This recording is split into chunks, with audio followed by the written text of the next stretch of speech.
इमरान गया दरखास्त है कि चाचे क्रिकेट वाले ध्यान करन तो उन्होंने स्पॉन्सर करन।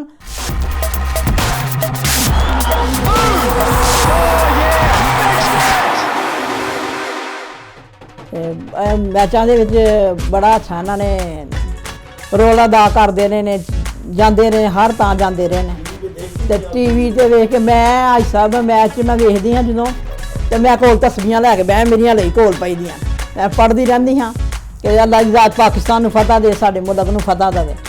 तो बाकी जिस तरह चाचा जी बने ने चाचा क्रिकेट इस तरह अगों को चाचा क्रिकेट बन नहीं सकता इन्नियां कुर्बानियां दे नाल ते ना कोई बनेगा तो ना कोई बनना है। जिस तरह मकान वेचे जायदादां वेचियां सब कुछ वेच के बनाया तो अज असीं किराए दे मकान ते बैठे दे हां ते इंशाअल्लाह साडा इंशाअल्लाह ईमान है अल्लाह ते अल्लाह दे रसूल दे ते अल्लाह दी ज़ात सानूं सुरफरू करेगी ते इंशाअल्लाह मकान भी देगी।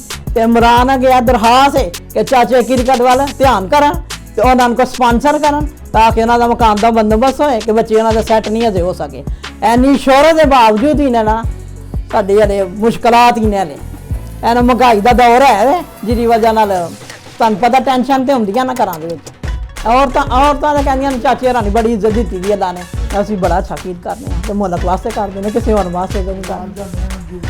आह दुकाना के नाल ही चाचे हरां दा कि चाचे हरां दी फैमिली दे नाल तुहाडा तलक है तो फिर बोतलां शोतलां पलाणगे चाचे हरां दी वजह नाल साडी इज्जत हुंदी है अल्लाह दा शुक्र है।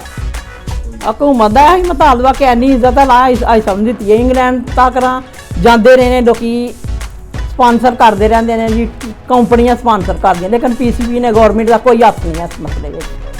4-5 साल तो वजीफा बंद है कि बहुता हो गया टाइम ना जी 4 साल हो गया कोई सपोर्ट नहीं PCB की।